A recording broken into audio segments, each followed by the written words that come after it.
जय श्री राम दोस्तों, मैं अतुल उपाध्याय। आप देख रहे हैं 24 मून टाइम्स न्यूज। हमारे ही देश में सरतन से जुदा के नारे लगाए गए और इन नारों पर राजनीतिक पार्टियां चुप हैं।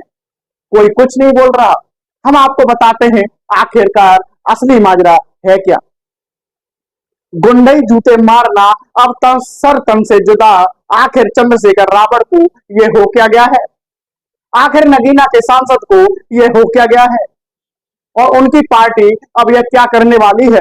खुद को दलितों का मसीहा बताने वाले अब कैसी कट्टर भाषा बोल रहे हैं। सब तन से जुदा क्या होता है भाई साहब। आखिर ऐसे नारे लगाए लगाकर क्या बताना चाहते हैं आप। क्या बताना चाहते हैं चंद्रशेखर रावण। आजा समाज पार्टी और चंद्रशेखर रावण ने कुछ दिन पहले ही गाजियाबाद में आपके लोगों ने वाल्मीकि समाज के लोगों के साथ बुरी तरह मारपीट की। उन विचारों का मुंह से खून तक निकाल दिया। उसके बाद आपका भी एफआईआर में नाम था। उससे 2 दिन पहले आप बीजेपी के एक विधायक को जूते मारने की बात कहते हैं और अब आपकी ही पार्टी महाराष्ट्र के अंदर सत्ता से जुदा के नारे लगा रही है।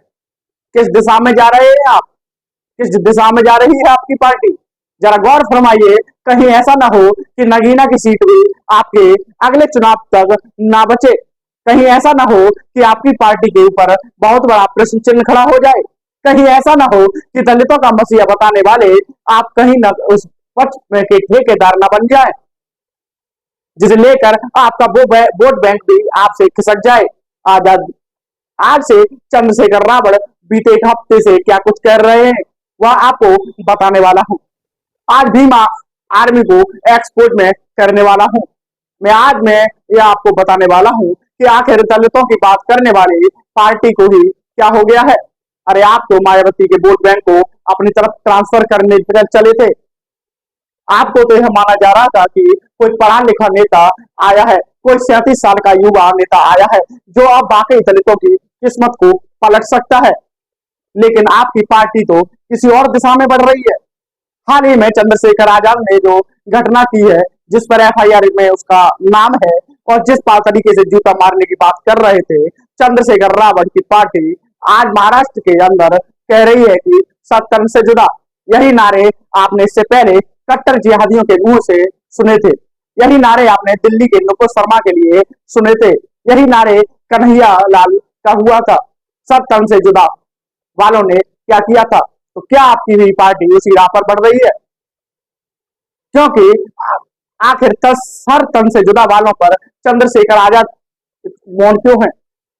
क्यों मोहित खान पर वो कुछ नहीं बोलते। क्यों नहीं कन्नौज की बेटी के साथ दरिंदगी पर एक शब्द मोहित खान को कुछ को लेकर सवाल पूछा जाता है कि भाई साहब एक दलित बेटी के साथ नाबालिग लड़की के साथ दरिंदगी हुई है और समाजवादी पार्टी से उसका कनेक्शन है। तो चंद्रशेखर आजाद क्या कहते हैं पता है आपको। वो कहते हैं कानून व्यवस्था और खाकी का सवाल है और इसे लेकर उत्तर प्रदेश में बुरा हाल है। लेकिन वो एक शब्द भी मोहित खान को नहीं बोलते। एक शब्द भी समाजवादी पार्टी को नहीं बोलते। एक शब्द भी दलित बेटी को नहीं बोलते। अब तक इसका किसी और से कनेक्शन निकल गया होता ना। तो भाई साहब ये मान लीजिए कि चंद्रशेखर आजाद उस इलाके में भी जाते हैं, वहां धरने पर भी बैठते हैं, वहां इनके भी मारने मरने भी जाते, विरोध भी करते, फिर वहां पर तगड़ा ड्रामा होता नजर आता। लेकिन अब ऐसा कुछ नहीं दिख रहा। अगर वो बीजेपी शासन होता तो ऐसा सब कुछ होता। आइए अब आपको मैं सीधा महाराष्ट्र के लिए ले चलता हूँ, जहां लगे हैं ससरतन से जुदा के नारे। खबर है पूरे की, जहां कलेक्टर कार्यालय के बाहर महेंद्र रामगिरी महाराज के खिलाफ सरतन से जुदा के नारे लगे हैं। और ये नारे किसी और ने नहीं बल्कि आजाद समाज पार्टी के कार्यकर्ताओं पर इस बात का आरोप है। पूरे कलेक्टर कार्यालय के बाहर यह नारेबाजी की गई है और अब इस मामले में 28 आरोपियों की पहचान कर ली गई है। बाबा से तो डर गए थे, सोच रहे थे कि महाराष्ट्र जाएंगे, वहां पर अपना एजेंडा सेट करेंगे, वहां पर अपना आंदोलन करेंगे। लेकिन क्या वहां पर एक और हिंदू शेर बैठा है जिसकी सरकार है और वहां पर भी भारतीय जनता पार्टी के साथ एक नाथ शिंदे है। शिंदे ने भी अच्छे से इलाज कर दिया। 28 लोगों के खिलाफ केस दर्ज हुआ। और साथ ही 200 से 300 अन्य लोगों को भी अज्ञात के रूप में केस दर्ज किया गया, उन्हें भी आरोपी बनाया गया। और अब आप समझ लीजिए कि बीते कुछ दिनों से आजाद समाज पार्टी चंद्रशेखर रावण क्यों यह सब करने पर तुले हुए हैं। उत्तर प्रदेश में 10 सीटों पर विधानसभा के उपचुनाव हैं। इसे नोट कीजिए, आने वाले वक्त में महाराष्ट्र के अंदर विधानसभा के चुनाव हैं और वहां पर भी आजाद समाज पार्टी के मुखिया चंद्रशेखर रावण ताल ठोंकने की बात कर रहे हैं। और जब सियासत वोट की होती है ना, तो सिर्फ फर्क नहीं पड़ता कि आप दलित की बात करते हो या फिर आप बात किसकी करते हो, या किसी और धर्म की, या फिर आप किसी मुसलमान की, या आप किसकी बात करते हो। हथकंडा ये सब अपनाएंगे जिसे वोट बैंक अपनी तरफ खींचा जा सके। चंद्रशेखर आजाद रावण जो कि योगी के खिलाफ कहीं गोरखपुर से चुनाव मैदान में उतरे थे, जानते हैं कितने वोट मिले थे? मात्र 3% वोट मिले थे। जमानत भाई के साथ की जब्त हो गई थी। इस बार नगीना से लोकसभा चुनाव वो जीत क्या गए, लगा कि संसद में कोई नेता मिल गया है जो शायद खुलकर अपनी बात उस तरह से रख पाए, लोगों के हर मुद्दे को उठा पाए, लेकिन ऐसा जमीन पर होता हुआ नजर नहीं आ रहा। सबसे पहले इस विवाद की शुरुआत लगभग आज से 1 हफ्ते पहले होती है, जब बीजेपी के प्रवक्ता और नेता की तरफ से मायावती को लेकर बयान दिया जाता है। उस बयान को ऐसा तोड़ा मरोड़ा जाता है, उसमें ऐसा मिर्च मसाला लगाया जाता है कि आजाद समाजवादी पार्टी के प्रमुख चंद्रशेखर आजाद अपने शब्दों की मर्यादा तक भूल जाते हैं और कहते हैं कि जूते मारने चाहिए ऐसे विधायक को। एक विधायक के लिए एक सांसद ऐसे बोलता है, ये शोभा देता है एक सांसद को? आखिर चंद्रशेखर रावण को हो क्या गया है? सब तन से जुदा कि उनकी ही पार्टी के नारे लगा रही है और खुद को दलितों का मसीहा बता रहे हैं। दूसरे मामलों पर आते हैं, यहाँ तक तो जुमा अन्न खोल रही थी। उसके बाद आता है गाजियाबाद का नंबर। गाजियाबाद में सर्वधर्म समभाव की एक मीटिंग चल रही थी। इस सभा में पहुंचे थे और चंद्रशेखर आजाद उस सामने हजारों की भीड़ थी।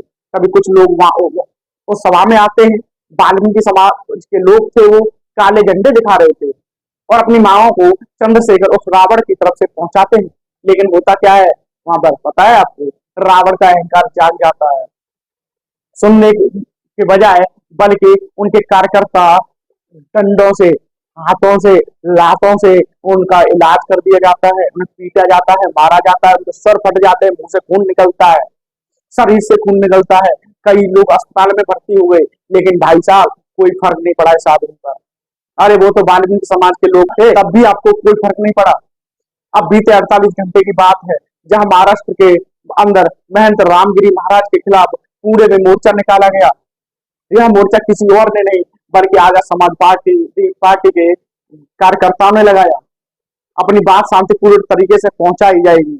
लग रहा था कि पूरे कलेक्टर में विरोध प्रदर्शन होगा, लेकिन कुछ हुआ कुछ और। नारे लगते हैं सर तन से जुदा, और इस मामले में सिंधी भी एक्शन में आते हैं। यानी एक तरफ दलितों की ही पिटाई, दूसरी तरफ शब्दों की मर्यादा, तीसरी तरफ सब तन से जुदा के नारे थे। ये आजाद समाज पार्टी है, ये भीम आर्मी के प्रमुख चंद्रशेखर रावण है और यह उनकी भीम आर्मी है। उस पार्टी की असली हकीकत देखिए। चंद्रशेखर आजाद सिर्फ अपनी ही सियासत और वोट बैंक की राजनीति के तहत क्या कुछ करने को उतारू हो गए हैं। अरे आपके कार्यकर्ता क्या कर रहे हैं आपको दिखाई दे रहा है? इसे अगर आपने आज नहीं देखा, आज नहीं समझा, तो रावण या आपके लिए बहुत देर हो जाएगी। आप वोट नोट कर लीजिए। जो बीते दिनों घटनाक्रम हुआ है ना, आज नगीना के अंदर चुनाव हो जाए ना, तो चंद्रशेखर आजाद अपनी ही सीट पर हार जाएंगे, जीत के लाले पड़ जाएंगे उन्हें, क्योंकि चंद्रशेखर आजाद उनकी पार्टी इस वक्त जो कर रही है वो सवालों के घेरे में है। सर तन से जुदा के मामले में आखिर चंद्रशेखर रावण मौन क्यों है? क्यों नहीं कुछ बोलते हैं? कुछ नहीं कहते हैं? क्यों मोहित खान जैसा आरोपी जो दलित बेटी के साथ हैवानियत करता है, उस पर चंद्रशेखर रावण क्यों नहीं बोलते हैं? क्यों मौन है? क्यों कन्नौज में हुई दुष्कर्म की घटना पर चंद्रशेखर रावण शांत हैं? क्यों मौन है? क्यों कुछ नहीं बोलते? क्यों गाजियाबाद के अंदर वाल्मीकि समाज के साथ जो उनके कार्यकर्ताओं ने मारपीट की, वो उस पर चुप है? क्यों? इस पर तो एक सवाल उठता है, बिल्कुल उठता है सवाल।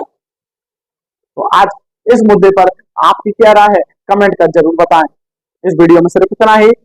जय श्री राम।